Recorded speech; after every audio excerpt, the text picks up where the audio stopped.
Olá, aluno. Eu sou o professor Mário Monteiro. Essa é a disciplina de Psicologia do Desenvolvimento e da Aprendizagem. Essa é a unidade 1. É uma disciplina que lida com as questões do desenvolvimento e da aprendizagem no enfoque da psicologia para a atividade de professorado. O professor ele precisa lidar com as questões do desenvolvimento e da aprendizagem de seus alunos. E por isso ele precisa entender melhor como acontecem as dinâmicas do desenvolvimento e da própria aprendizagem no decorrer dos anos que se vive de cada pessoa. Na questão do desenvolvimento e da aprendizagem, precisamos definir teoricamente para que possamos entender melhor como cada base em termos de desenvolvimento e de aprendizagem podem influir na atividade educativa. Para entendermos o desenvolvimento é utilizado teoricamente como mudanças, como evolução.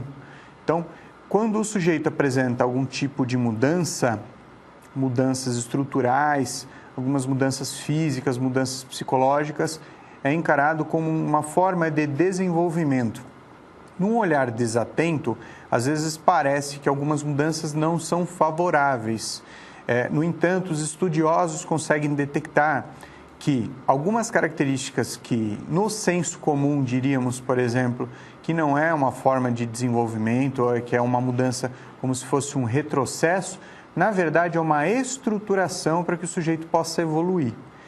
E no que se refere à aprendizagem, ela é vista como a aquisição no repertório de conhecimentos, de habilidades, de características de comportamento do sujeito. Existem alguns fatores que influenciam no processo de desenvolvimento e até mesmo de aprendizagem. São eles a hereditariedade, o crescimento orgânico, a maturação neurofisiológica e o meio, que também é visto como contexto, como ambiente. A hereditariedade são os fenômenos genéticos, como a própria genética pode influenciar no desenvolvimento do sujeito. Então, existe um potencial genético herdado de gerações anteriores que fazem com que o sujeito possa se desenvolver ou até ter alguma facilidade ou dificuldade de aprendizagem. No caso do crescimento orgânico também, ele pode influenciar em algumas mudanças físicas, ou até mesmo pelas mudanças físicas podemos ter alguma dificuldade ou até mesmo facilidades na questão da aprendizagem.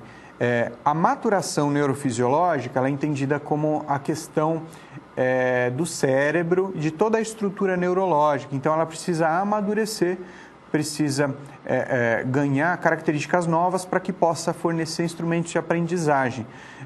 O cérebro, hoje, é entendido como o principal instrumento para que a mente possa se desenvolver e é colocado como a construção da consciência para a pessoa. Então, ao amadurecer neurofisiologicamente, o sujeito ganha novos instrumentos para que ele possa aprender e se desenvolver cada vez mais.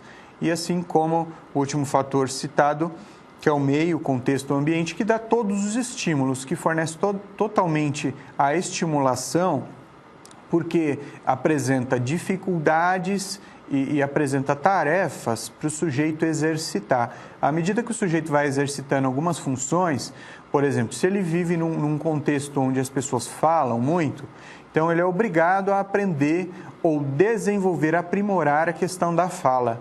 Da mesma forma, se ele vive num ambiente um pouco mais contido em termos de expressão, provavelmente ele não vai desenvolver muita expressão física, expressão corporal. Então, o ambiente, o contexto, o meio que ele vive, vai determinar se ele vai aprender algumas habilidades de maneira um pouco mais fácil ou até ofertar menos oportunidade de aprendizagem para o sujeito. A escola, por exemplo, é um contexto privilegiado para desenvolver a aprendizagem no sujeito.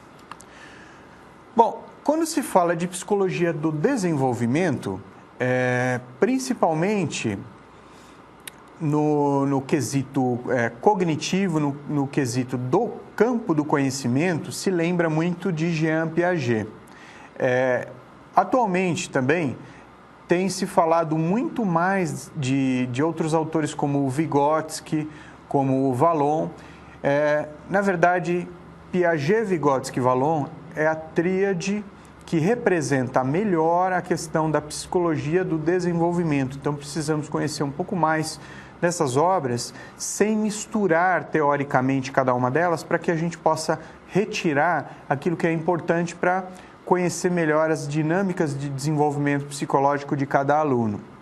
O caso de Jean Piaget, ele é tido como construtivista interacionista, e ele dá mais consideração à base biológica e orgânica dos indivíduos.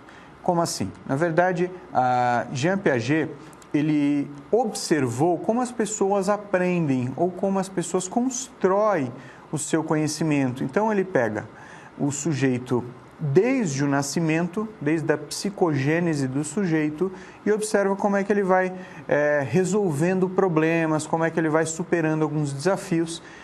Por isso, ele é tido como construtivista e interacionista. Construtivista porque como o sujeito constrói o próprio conhecimento. Interacionista porque o sujeito não constrói aleatoriamente, ele constrói na interação com o meio que ele vive.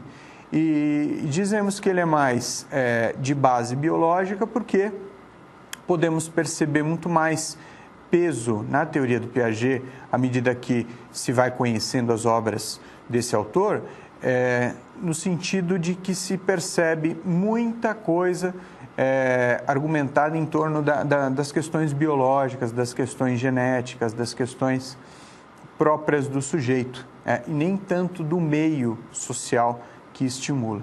Já Vygotsky é exatamente o contrário.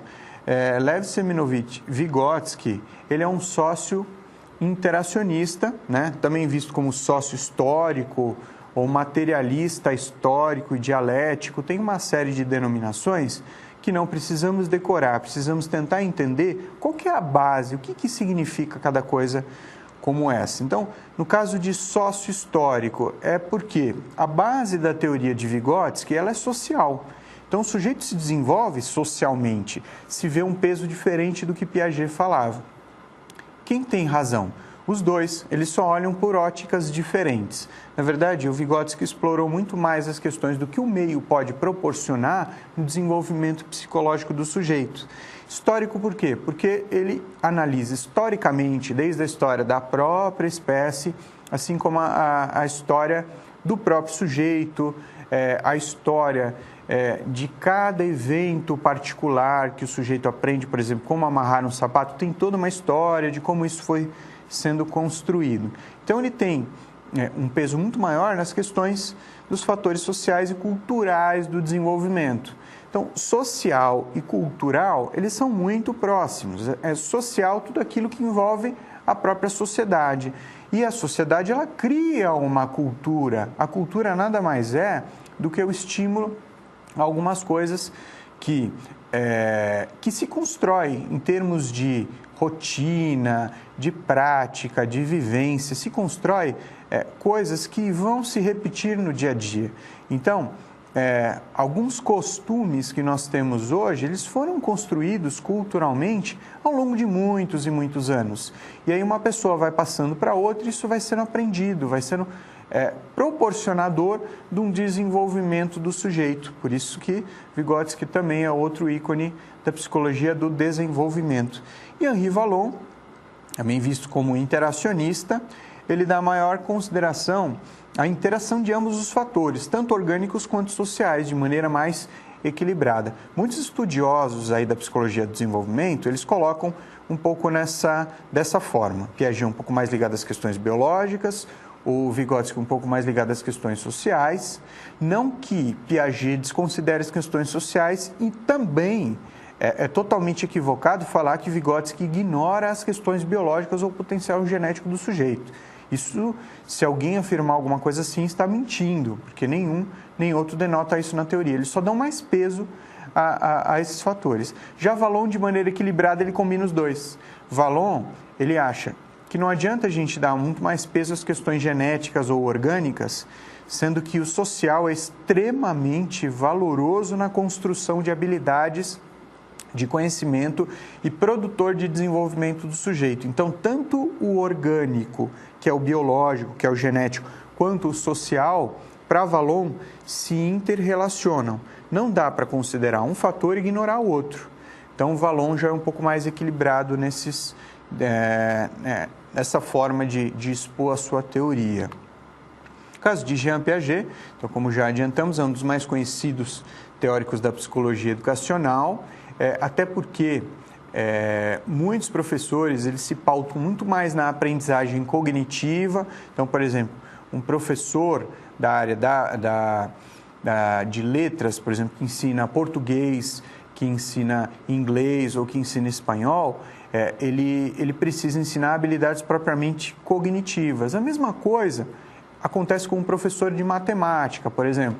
O professor de matemática lida com lógica formal, com a construção de um determinado raciocínio. Então, Jean Piaget tem um significado tremendo para um professor que lida propriamente com o ensino e a aprendizagem de habilidades propriamente cognitivas para o sujeito. É diferente, por exemplo, de um professor de educação física que daria também um maior peso às questões corporais, às questões das habilidades de corpo, coisa e tal. A obra desse pesquisador, de Piaget, ele próprio cunhou de construtivismo interacionista, como já foi dito, porque ele lida com a possibilidade de ter observado como o sujeito constrói interativamente o conhecimento no contato com as demandas que o meio oferece. Na visão construtivista e interacionista, a inteligência é o que permite a existência de duas capacidades distintas e complementares. A saber, dizemos que é a organização e a função. Organização no sentido de que não dá para imaginar a vida de cada um de nós diferente de algo que nós conseguimos organizar, estruturar. Então, para se fazer qualquer coisa, quer seja para você levantar para poder tomar um copo d'água, você precisa organizar as suas ações. Então, primeiro que você cria a intenção de fazer isso. Depois que se você estiver sentado, você é obrigado a se organizar para levantar, ir até um local onde tenha água, pegar um copo, enfim. Toda e qualquer ação humana dentro da vida social e cultural, ela é organizada, né? De que maneira? Pela própria atividade mental. Então, a inteligência ela permite que nós façamos isso de maneira mais hábil. Tanto é que um bebezinho não consegue fazer isso. Um bebê não consegue fazer isso. Por quê? Porque ele ainda não conseguiu se desenvolver em termos cognitivos, em termos intelectuais, para que ele pudesse ter a condição de organizar as suas ações e tentar utilizar a seu próprio favor. E a questão da função é que algumas funções intelectuais, elas passam a dar condição da gente ter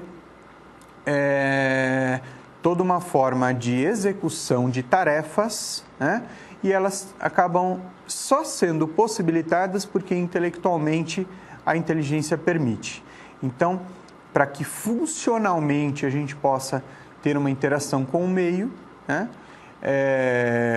Por exemplo, entender a comunicação de outras pessoas, para utilizar essa comunicação e canalizar em forma de escrita de uma carta, de um livro, para se comunicar, enfim, uma série de coisas que são funções importantes do intelecto, a inteligência é que permite isso. Bom, a equilibração majorante é o nome da teoria do Piaget. Então, ele afirma que a situação que coloca o sujeito diante de um conflito cognitivo faz com que ele se empenhe em buscar uma situação que o conduza a se reequilibrar em termos de compreensão.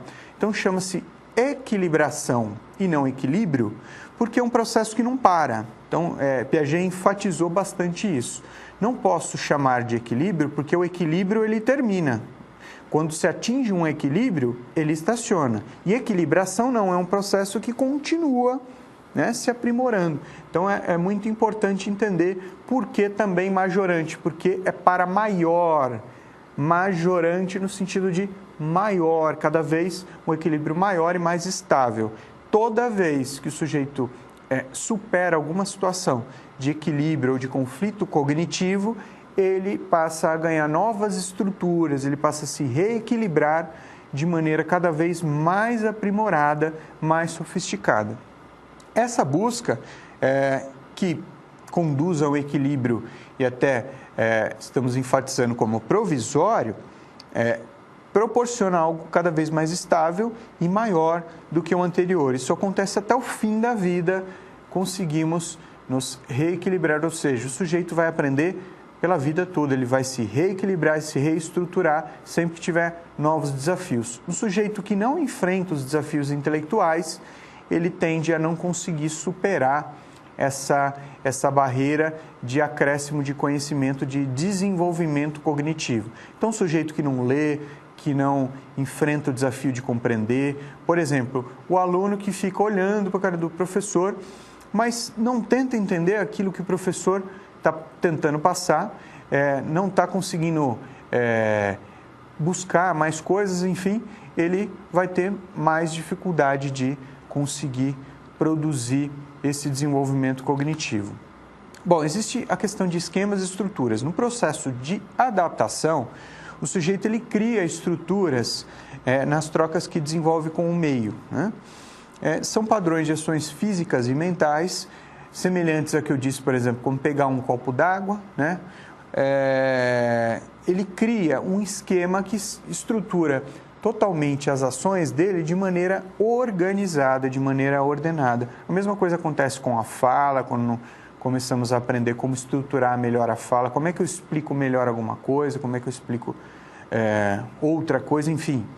E esses esquemas, eles passam a dar condição do sujeito estruturar de maneira mais organizada tudo aquilo que ele apresenta como dificuldade no dia a dia. Então, estrutura, ela passa a dar conta de estruturar, como a própria palavra diz, de estruturar toda a forma de inteligência do sujeito, criando esquemas de ação. Esses esquemas são ações organizadas do sujeito.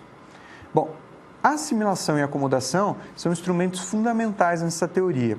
A assimilação nada mais é do que a aplicação de esquemas anteriores do sujeito a uma nova situação. Quando você tenta compreender o que o outro está tentando dizer, buscando ligação daquilo que você conhece com aquilo que você está tentando aprender, você está tentando assimilar, ligar aquilo que você já tem como estrutura prévia a algo que você está tentando melhor estruturar. Quando está aprendendo uma palavra nova, uma operação matemática, alguma coisa assim, isso é uma forma de assimilação. E a acomodação, ela é uma readaptação, uma reestruturação da base de estrutura do sujeito, estrutura de inteligência do sujeito, para se acomodar a uma nova situação.